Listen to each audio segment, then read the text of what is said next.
ಬೆಂಗಳೂರಿನಲ್ಲಿ ಭಾರೀ ಅಗ್ನಿ ಅವಘಡವೊಂದು ಸಂಭವಿಸಿದೆ. ಹೇಗಾಯಿತು ಈ ಅಗ್ನಿ ಅವಘಡ? ಎಲ್ಲ ಆಗಿದೆ? ಬಹಳ ಮುಖ್ಯವಾಗಿ ಪೊಲೀಸರಿಗೆ ಇದು ತಲೆನೋವಾಗಿದೆ. ಯಾಕೆ? ಇಂಥ ಘಟನೆ ಹಿಂದೆ ನಡೆದಿರಲಿಲ್ವಾ? ನಡೆದಿವೆ, ಆದರೆ ಈ ಪ್ರಮಾಣದಲ್ಲಿ ನಡೆದಿಲ್ಲ. ಈಗ ಬಹು ದೊಡ್ಡದಾಗಿ ಬೆಂಕಿ ಅವಘಡದಿಂದ ಪೊಲೀಸರು ಒಂದು ರೀತಿಯಾಗಿ ಬೆಚ್ಚಿ ಬೀಳುವಂಥ ಪರಿಸ್ಥಿತಿಗೆ ತಂದಿಟ್ಟಿದೆ. ಏನದು ನೋಡಿ, ಪೊಲೀಸರು ಸೀಸ್ ಮಾಡಿದಂಥ ವಾಹನಗಳು ಈಗ ಧಗ ಧಗ ಅಂತ ಹೊತ್ತಿ ಉರಿದಿವೆ. ಶೇಷಾದ್ರಿಪುರಂನ ಜಕ್ಕರಾಯನ ಕೆರೆ ಗ್ರೌಂಡ್ನಲ್ಲಿ ನಡೆದಿರುವಂತಹ ಘಟನೆ. 130 ಬೈಕು, ಕಾರು, ಆಟೋಗಳು ಸುಟ್ಟು ಭಸ್ಮವಾಗಿರೋದು. ಬೆಂಕಿ ನಿಯಂತ್ರಿಸೋಕೆ ಅಗ್ನಿಶಾಮಕ ಸಿಬ್ಬಂದಿ ಹರಸಾಹಸ ಪಡ್ತಾ ಇದ್ದಾರೆ. ಘಟನೆಯ ಹಿಂದೆ ಕಿಡಿಗೇಡಿಯ ಕೃತ್ಯ ಶಂಕೆ ಅಂತಿದ್ದಾರೆ. ಇರಬಹುದು, ಬಟ್ ಪೊಲೀಸರು ಕೂಡ ಹಾಗೆ ಈ ಸೀಸ್ ಮಾಡಿದಂಥ ವೆಹಿಕಲ್ಸ್ಗಳನ್ನು ಬೇಕಾಬಿಟ್ಟು ಬಿಸಾಕ್ ಹೋಗಿರ್ತಾರೆ. ಯಾರು ಕೇಳೋರಿಲ್ಲ, ಯಾರು ಹೇಳೋರಿಲ್ಲ. ಅದು ಎಷ್ಟು ವರ್ಷದ ಕಾರೋ ಏನೋ ಎತ್ತ, ಎಷ್ಟು ವರ್ಷದ ಬೈಕೋ ಏನೋ ಎತ್ತ, ಆಟೋಗಳದ್ದೇನೋ. ಈಗ ಅವರೆಲ್ಲ ಬಂದ್ಬಿಟ್ಟು ನಮ್ಮ ವಾಹನ ಕೊಡಿ ಅಂತಂದ್ರೆ ಏನು ಮಾಡ್ತೀರಾ ನೀವೆಲ್ಲ ಪೊಲೀಸರು? ಹೇಗೆ ಇದನ್ನು ಭರಿಸುವಂಥದ್ದಿದೆ? ಇನ್ಶೂರೆನ್ಸ್ ಮಾಡ್ಕೊಂಡಿದ್ರೆ ಅದರದ್ದೇನಾದರೂ ಆಗುತ್ತಾ ಅಥವಾ ಇಲ್ವಾ? ಪೊಲೀಸರಿಗೆ ಕಡಬೇಕಾ ಗೊತ್ತಿಲ್ಲ. ನೋಡಿ, ಎಲ್ಲವೂ ಕೂಡ 130 ಬೈಕ್ ಅಂತೆ, ಕಾರು, ಆಟೋಗಳೆಲ್ಲ ಈಗ ಸುಟ್ಟು ಹೋಗ್ಬಿಟ್ಟಿವೆ. ಆಮೇಲೆ ಪೊಲೀಸರು ಅಷ್ಟೇ ಸೀಸ್ ಮಾಡಿರುವಂಥ ವೆಹಿಕಲ್ಸ್ಗಳು ನಿಮ್ಗೆ ಕಂಡಲ್ಲೆಲ್ಲ ಹೋಗಿ ಒಂದಷ್ಟು ಜಾಗ ಸಿಗ್ತಾ ಒಗಿತಾ ಇರೋ, ಬಿಸಾಕ್ತಾ ಇರೋ. ಅದಕ್ಕೆ ಯಾರು ಜವಾಬ್ದಾರಿನೇ ಇಲ್ಲ, ಹಂಗಾಗೋಗ್ಬಿಟ್ಟಿದೆ. ಅದ್ರ ಬ್ಯಾಟ್ರಿ ಆದರೂ ಕಿತ್ಕೊಂಡು ಹೋಗಿರ್ತಾರೆ, ಅದರ ಹೆಡ್ಲೈಟ್ ಆದರೂ ಕಿತ್ಕೊಂಡು ಹೋಗಿರ್ತಾರೆ, ತಮಗೆ ಏನೇನು ಪಾರ್ಟ್ಸ್ಗಳನ್ನು ಬೇಕು ಎಲ್ಲ ತೊಗೊಂಡು ಹೋಗಿರ್ತಾರೆ. ಅದು ಕೇಳೋರಿಲ್ಲ. ಕಾರ್ ನಿಲ್ಲಿಸ್ಬಿಟ್ರೆ ಸಾಕು, ಅದರಲ್ಲಿರುವಂತಹ ಸ್ಪೀಕರ್ ಸೆಟ್ ಏನಿರ್ತವೆ ಅವನ್ನ ಎತ್ಕೊಂಡು ಹೋಗ್ತಾರೆ, ಟೈರ್ ಎತ್ಕೊಂಡು ಹೋಗ್ತಾರೆ, ಮ್ಯಾಗ್ವಿಲ್ ಇದ್ರೆ ಮ್ಯಾಗ್ವಿಲ್ ಎತ್ಕೊಂಡು ಹೋಗ್ತಾರೆ. ಯಾವನು ಕೇಳೋರಲ್ರಿ. ಅದಕ್ಕೊಂದು ಜವಾಬ್ದಾರಿ ಅನ್ನೋದೇ ಇಲ್ಲ. ಸೀಸ್ ಮಾಡೋದಷ್ಟೇ ಅವ್ರ ಜವಾಬ್ದಾರಿ. ಸೀಸ್ ಮಾಡಿದ್ಮೇಲೆ ಅದು ಏನಾಯಿತು ಅನ್ನೋದು ಕೇಳೋನೇ ಇಲ್ಲ.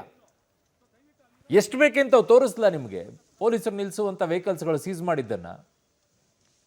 ನಾಳೆ ಬಂದು ಅವ್ನು ಕೇಳಿದ್ರೆ ಏನು ಉತ್ತರ ಕೊಡ್ತೀರಾ ನೀವು? ಅದು ನೋಡಿ ಯಾವ ರೀತಿಯಾಗಿ ಬೇಲಿ ಇದೆ, ಅದರ ನಡು ಹೋಗ್ಬಿಟ್ಟು ನಿಲ್ಲಿಸ್ಬಿಟ್ಟಿದ್ದಾರೆ. ಎಷ್ಟು ವರ್ಷದ್ದೋ ಏನೋ.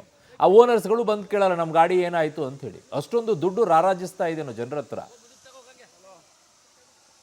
ಒಂದು ಕಾರು, ಅಲ್ಲಿ ನೋಡಿ ಕಾರ್ಗಳು ಹೆಂಗಾಗೋಗ್ಬಿಟ್ಟಿದೆ ಅಂತೇಳಿ.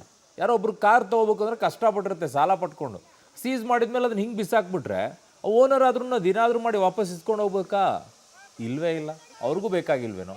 ಬೈಕ್ಗಳು ಅಷ್ಟೇ, ಸೀಸ್ ಮಾಡಿದ ಮೇಲೆ ಕಟ್ಟೋದು ಎಷ್ಟು ಅನ್ನೋದು ಇಂಪಾರ್ಟೆಂಟ್ ಆಗಿರುತ್ತೆ. 20-30 ಸಾವಿರ ಕಟ್ಟೋದಾದರೆ ನಾನು ಹೊಸದೇ ತೊಗೊಳ್ತೀನಿ ಅನ್ನೋ ಮಟ್ಟಕ್ಕೆ ಹೋಗ್ಬಿಡ್ತಾರೇನೋ. ಅದಕ್ಕೆ ಕಾರ್ ಹೋಗ್ಲಿ ಬಿಡು, ಬೈಕ್ ಹೋಗ್ಲಿ ಬಿಡು ಅನ್ನೋ ಮಟ್ಟಕ್ಕೆ ಹೋಗ್ಬಿಡ್ತಾರೇನೋ.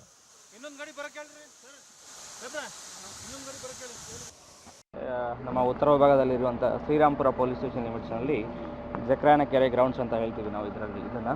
ಸೊ ನಮ್ಮ ಪೊಲೀಸ್ ಸ್ಟೇಷನ್ಸ್ಗಳಲ್ಲಿ ವಿವಿಧ ಕೇಸಸ್ಗಳಲ್ಲಿ ಸೀಸ್ ಮಾಡುವಂಥ ವೆಹಿಕಲ್ಸ್ ಎಲ್ಲ ಇಲ್ಲಿ ತಗೊಂಡ್ಬಿಟ್ಟು ನಾವು ಪಾರ್ಕ್ ಮಾಡ್ತೀವಿ. ಅಂದರೆ ಸ್ಟೋರೇಜ್ ಸ್ಪೇಸ್ ಥರ. ಸೊ ಸುಮಾರು 2,000 ವೆಹಿಕಲ್ಸ್ ಅಂದರೆ ಜಾಸ್ತಿ ಇರುತ್ತೆ. ಎಲ್ಲ station minimum 70 to 80 police station ಸಂಬಂಧಪಟ್ಟ ವೆಹಿಕಲ್ಸ್ ಎಲ್ಲ ಇಲ್ಲೇ ಇರುತ್ತೆ.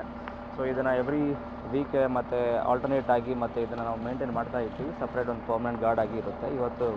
ಇವತ್ತು ಅರೌಂಡ್ 11:20ಕ್ಕೆ ಅದು ಫೈರ್ ಸ್ಟಾರ್ಟ್ ಆಗಿದೆ ಅಂತ ಹೇಳಿ ನಮ್ಮ ಗಾರ್ಡ್ ಅವರು ನೋಡಿ ಇಮಿಡಿಯೇಟ್ಲಿ ಫೈರ್ ಟೆಂಡರ್ಸ್ ಅವ್ರಿಗೆ ಡಿಪಾರ್ಟ್ಮೆಂಟ್ಗೆ ಫೋನ್ ಮಾಡಿದ್ದಾರೆ. ಇಮಿಡಿಯೇಟ್ಲಿ 3 ವೆಹಿಕಲ್ಸ್ ಬಂದಿದ್ದೀವಿ. ಈಗಾಗಲೇ ಆಲ್ರೆಡಿ ಫೈರ್ ಎಕ್ಸ್ಟಿಂಗ್ವಿಷ್ ಮಾಡಿದ್ದಾರೆ. ಸೊ ಇದರಲ್ಲಿ ನಮ್ಮಲ್ಲಿ ಅರೌಂಡ್ 17 ಅಂದರೆ 17 4 ವೀಲರ್ಸ್, ಅದರಲ್ಲಿ 3 ಆಟೋಗಳು, ಬಾಕಿ 14 ಕಾರುಗಳು ಪಾರ್ಷಿಯಲ್ ಆಗಿ ಡ್ಯಾಮೇಜ್ ಆಗಿದೆ. ಅಂದರೆ ಅವ್ರ ಎಕ್ಸಿನ್ಸ್ ಅವೆಲ್ಲ ಇದ್ದು ಕಾರಣಕ್ಕೆ ಬರ್ನ್ ಆಗಿದೆ. ಮೇಲೆ ಶೀಟ್ಸ್ ಆ್ಯಂಡ್ ಟೈರ್ಸ್ಗಳು. ಅದೇ ರೀತಿಯಲ್ಲಿ ಅರೌಂಡ್ 130ವರೆಗೂ 2 ವೀಲರ್ಸ್ಗಳು ಡ್ಯಾಮೇಜ್ ಆಗಿದೆ. ಸೊ ಫರ್ದರ್ ಅದು ಈಗ ಫೈರ್ ಸ್ಟಾಪ್.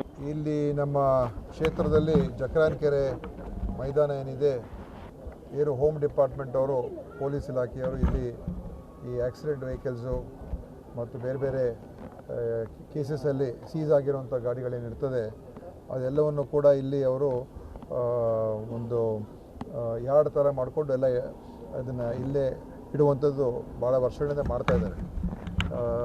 ಇದು ಇಲ್ಲಿ ಇವತ್ತು ಈ ಬೆಂಕಿ ಅವಘಡ ಆಗಿ ಸುಮಾರು 150 ಗಾಡಿಗಳು, 130 ಹೆಚ್ಚು ಕಡಿಮೆ 2 ವೀಲರ್ಸು ಮತ್ತು ಕೆಲವು 4 ವೀಲರ್ಸು ಇದೆಲ್ಲ ಸುಟ್ಟೋಗಿದೆ.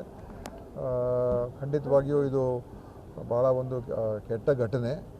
ಆದರೆ ಅದೃಷ್ಟವಶಾತ್ ಯಾವುದೇ ರೀತಿಯ ಜನರಿಗೆ ಅಥವಾ ಮನುಷ್ಯರಿಗೆ ಅಥವಾ ಯಾವುದೇ ಆಸ್ತಿ ಪಾಸ್ತಿ ಅಂದರೆ ಇಲ್ಲಿ ಸುತ್ತಮುತ್ತ ಇರುವಂಥ ಮನೆಗಳೇನಿದೆ ಯಾರಿಗೂ ಕೂಡ ಆ ಒಂದು ಬೆಂಕಿ ಅಂಟುವಂಥದ್ದು ಆಗಲಿಲ್ಲ.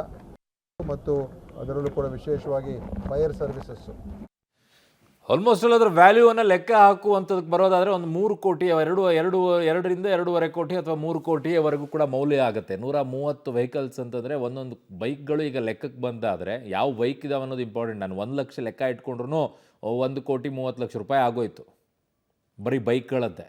1,30,30,00,000.